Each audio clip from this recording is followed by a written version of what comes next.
This move is a little bit different. We just spent a couple of minutes trying to work out what it was called, and I'm not sure it really has a name as such.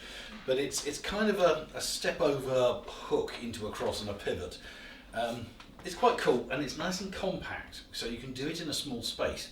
So if you're looking for something to do in a milonga where there's a bit of crowding going on and you haven't really got far to move, this one works quite well. You don't need much room. I'll show you what it looks like, and then we'll talk you through how it works. So we do a side step and block. Step over, hook, swing, cross, pivot, unhook, step back, and then lead your partner there. Probably stay a bit closer connected than that, but I was talking to you. So, a few little bits, and it's fairly straightforward if you keep your axis nice and upright. So if you try and look down at what you're doing, this won't work, because obviously as soon as I bend to see what's going on, I get into the space where she needs to be. So I need to be quite upright. So we're going to start off with a side step just for our balance, but the key side step is to the right. So we're going to do a side step to the right and block. So ideally lead her down a little bit as you do that to slow down the collection. She'll feel the block. Your weight is all the way over to the left foot, so that foot is free. But I'm still here. My weight is now 95% on my right foot. There's very little on there. Now I'm going to then step into that space, so I'm now going to transfer all my weight onto my left foot. But I need to keep this connection and not lead her. So if I was just to step forward, she would, she'd step back with a weird foot, because obviously the other one's on the ground, but I'd be moving her out of the way. Whereas what I want to do is leave her there, so I need to step forward and keep the connection. See, I'm all totally on balance here, but I just need to give her a little bit of space by letting that shoulder go back and bringing the other shoulder around. So I step forward, then I step up, keeping my knees together, because if I go forwards directly I'll go into her leg. I step over carefully, down, and place the foot the other side. I'm not stepping there, I'm just projecting. I then bend, keeping the toe on the ground, bend the knee, bring the foot back, and then hook and lift. Gently then straighten that leg, and that swings her leg around into a cross. So it's like a cicada, but I'm cicadaing from the far side, hook to there. I then pivot her around. As she pivots, she unhooks. I then step back with her. So she's now on her right foot, I'm on my right foot. I now don't move, I'm keeping the connection. I lead her forwards, around in front of me, and we can walk out. So it sounds like a lot of bits, but it's not too bad. So to break it down again. Side step and block. So I lead down, and that slows it down a bit. If I forget the down, you've got to be very quick to get in there with the toe, otherwise she will collect. But a little bit more down, and you can collect. You can block before she collects. Weight transfer forward onto my left foot, keeping space for her to be in there. Step over, hook, lift, straighten. So at this point, right, just for a second. So I've hooked over, lifted, and I just straighten my leg. I don't at this point go hook, kick. Yeah?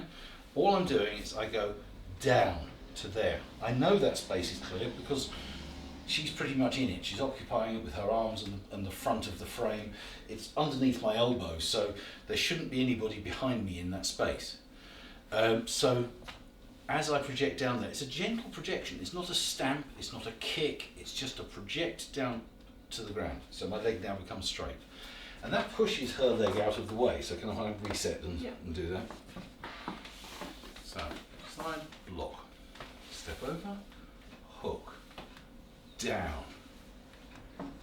And she That's enough. Yeah, that's enough. And she puts the foot onto the ground. She tries to collect. The best way she can collect is crossed, so that's how she ends up. Yeah, because I can't really. Yeah, that's right. The foot's in the way. Yeah, so. Yeah, that's it's good. Mm-hmm. Now I'm going to turn her, and this is the bit we were talking about just now, actually, before we started filming this.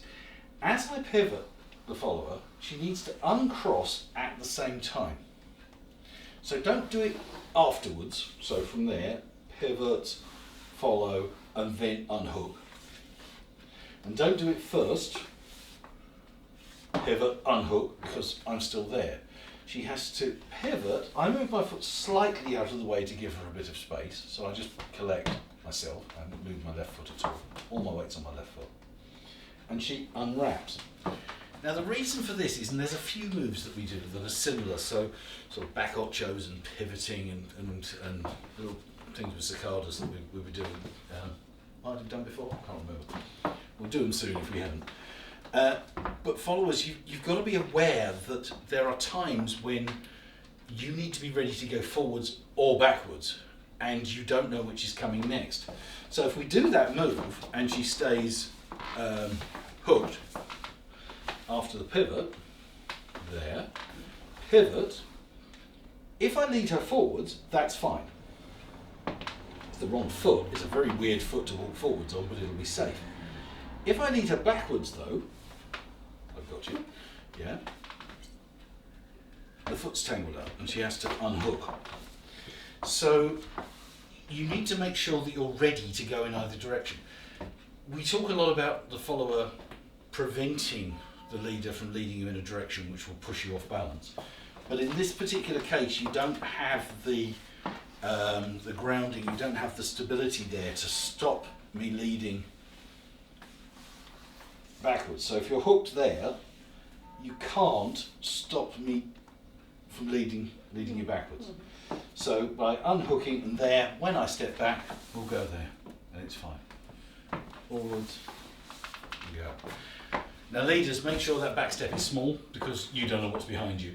Hopefully she will have worked it out and told you if there's something going on. But block, step, hook, there, sorry, pivot. I'm going to go back with her, but only a little bit.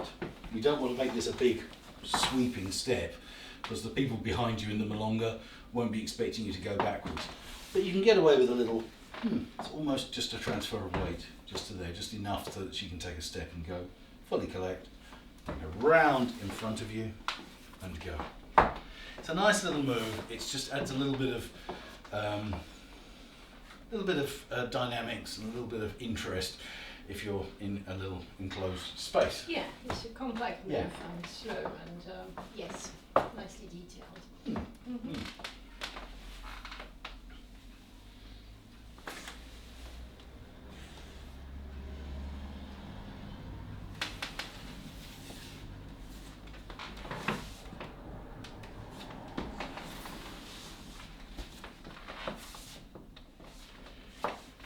Everything about this needs to be upright. So as we do this move, if I start trying to look at what my feet are doing, look how wrong it will go. Yeah, it's not possible. The moment I bend down, I'm getting in the way with that shoulder. I can't turn that far enough out of the way. So you need to stay upright. So I'm upright, I'm standing up. I step over, I hook, I pivot, I step, I bring him round, I go. Yeah? So stay upright and stay out of her space so that she's got room to turn. So, yeah. And the same there, yeah, followers, yes, you need to do the same, so no leaning forward. Yeah? Another thing to watch for is when you do the pivot, I do it this way round so you can see a little bit better. Step, block, step over, hook, down, there. As I turn, this has got to be the elastic hold that we talked about before, because if I keep my hand there, look what's happened to my arm. Oh, See, it's all, the T-Rex one. yes, it's all concertinas and Tyrannosaurus Rex dancing, yes. Yes. So as I pivot her, I need to make sure that arm stays put relative to me, so slides around behind her back. So now we are in hold, and when I bring her back round in front of me, they sometimes call this closing the book. Close the book. What do I mean by close the book? The arm comes and closes. It's like closing the spine of the book.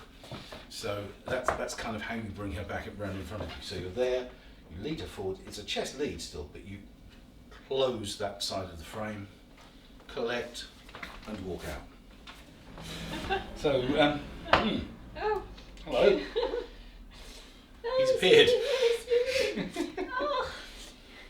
Mm. So you probably need to be over there somewhere because this is challenging now. Yeah, that would be challenging. So whilst we're moving the dog, the other thing we were talking about just now was anticipating. So followers, I know we say this a lot, don't anticipate, but with this, even more so. But also don't over-exaggerate the move. So follow what is led, not a sort of exaggerated or enhanced version of it. That worked well. Yep. Yep, good. Yeah. Yeah. So the anticipating version, which is the best way. Probably this is the best way to show this. So if I lead, block, the anticipating would be you complete. Now what do I do? I don't know where to put my foot, because if I just put my foot down, I might stomp on her toe. So I have to collect, then slide across, and I don't know what position her feet are in. Is she crossed? Is she not? I don't know. So followers, wait for the actual lead. Keep the contact. It's like any burrito. You feel the contact, you keep the contact until the leader breaks the contact, either by the cicada or by moving out the way. The other thing is the over-exaggeration. So if we do that one, and suddenly, yeah, the leader will automatically try and follow. So if the follower goes particularly high, in a move like that, because you're trying to maintain this connection, the leader will naturally go where the follower goes, and the next thing you'll know is you're doing this weird sort of stalk dance of both of you balancing on one leg with your, it would end badly. So keep the contact, keep it low. You're trying to keep your foot on the ground the whole time. You obviously can't because the leader's hooked it, but you're still trying to keep it down. You're not trying to go for the high leg flick. This isn't some sort of tango scenario where you're looking for the massive lifts and everything. You're keeping the foot as far to the ground. You're hooked up, so you can't. You know it's a hook, so you don't straighten the leg. Yeah, that's odd, and it catches on anything. So you feel that there's a hook, so you keep the leg bent, but you're keeping it under control. Mm-hmm. So discussing what we just recorded, we just realised that Natalie found two ways of expressing the back step. Both are correct, and I'll show you why. If we'll lead into it, and then we'll just do the last bit a couple of times. So block there, hook, straighten, gentle, turn, get my toe out of the way. Now, here, as we do the back step, so I'm on my left, she's on her left, I'm going to do the back step there. She can either, pick one, that's it, she can either collect a sort of simple collection there, feet side by side, or a cross. Why is it okay to do this cross and it wasn't okay to do the previous cross as we undid from the spiral? Because realistically from here, she can feel that my weight is here. She will know that we've landed backwards.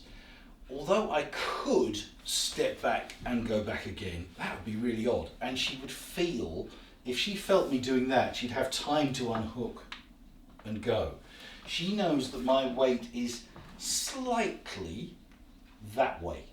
So I'm not about to go that way. I'm not about to go backwards.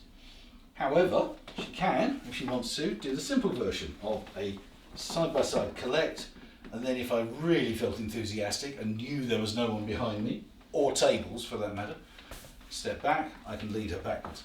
I honestly can't think why I'd ever do that. It's such a weird move, but it's possible, so it's worth being aware of. But it does rather break the flow a bit, and you all end up on the wrong feet, and everything's just odd. Yeah, and you don't tend to just go back and It's back really and rare back to in just keep- tango no. when you can't see where No, you're going. it's not a thing. So that one step there, you can be pretty confident that you're not going to go further backwards because you can feel that my weight is still forward and there. So you've got the options. You can collect crossed, you can collect straight, either.